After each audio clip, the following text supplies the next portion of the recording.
Sabado na mga kabahidor. Dito na naman tayo nagbibiyahe. Galing tayo sa Anini, Antique. Ngayon, papunta na tayo sa San Joaquin, Iloilo Province. So, isang oras dito na tatakbuhin natin.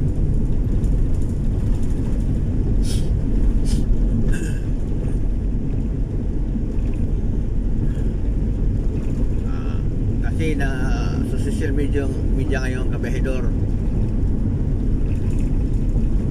grabe trending talaga sa mga mga supporters ni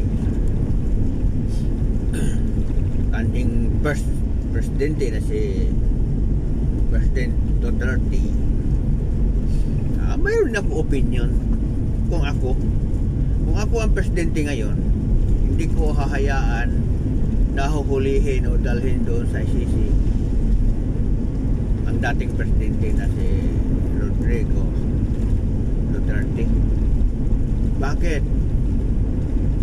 Walang jurisdiction yan ng ICC. Pangalawa, umira naman yung justice system natin. Bakit doon pa? Bakit hindi lang dito natin imbestigahan, di ba? At saka pangalawa, kung totoo man o hindi na kailangan ikukulong yan eh. Ganun katanda, ikukulong nyo pa. Dapat nasa piling na yan ng pamilya niya kasi matanda na. Nagbibilang na yan ng ilang taon. Aalis na yan sa mundo. Di? Kung mayroong kasalanan, di mapagbayaran na. Hindi kailangan nga ikulong pa. Pambihira naman ito. Tingnan ngayon, diba? Pinayagan. Kasi kung ako presidente, hindi ko talaga papayagan na dalhin yung dating presidente sa kahit saan. Kasi yung nga, magkawatak-watak ang mga tao. Tingnan nyo, dami nagrally-rally. Diba? Hindi kung hindi pa yan pinapayagan ni BBM, no? Pinipigilan. Kasi umira naman yung justice system natin dito. Hindi sana ngayon mangyari yung ganyan. Daming rally, daming Saka mawala na yung galit ng ibang mga tao na sumusuporta sa ating presidente.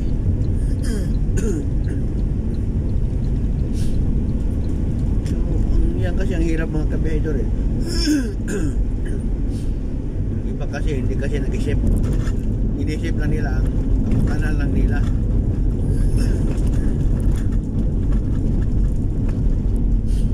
Dapat isipin natin mga kabahidor kung ano ang resulta.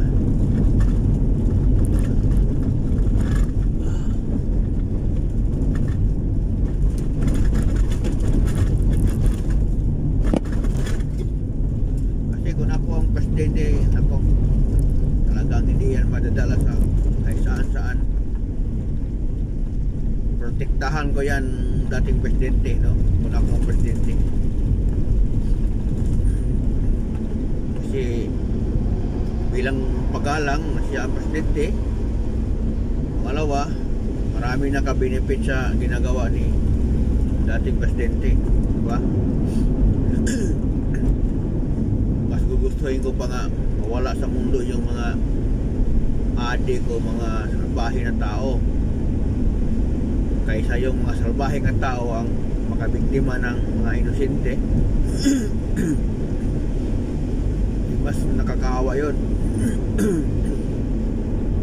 Ibang tao naman dyan merong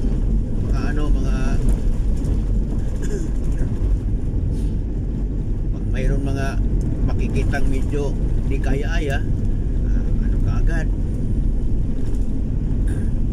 reklamo kaagad. Yan talagang hirap ng mga Pilipino eh.